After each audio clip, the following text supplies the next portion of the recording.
Bir marta payg'ambarimiz shunday deganlar: Allohning shunday bir ismi bor. Kim bu ismni duosida ishlatsa, duosi ijobat bo'lmay qolmaydi.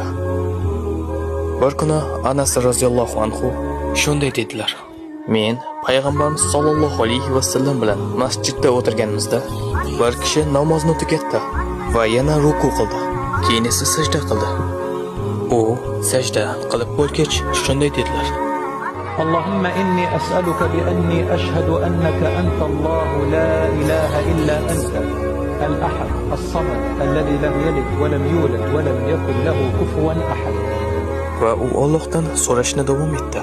Payg'ambarimiz o'girildi va u kishiga shunday dedilar: Sen Allohdan uning eng buyuk ismi bilan so'rading. Agarda kimdir Allohdan shu ism bilan iltijo qilsa, Alloh unga javob beradi. Agar kimdir shu ism bilan nimadir so'rasa, Alloh beradi. Alloh buni ikki xil yo'l bilan qiladi. Alloh javob beradi yoki o'sha narsani beradi.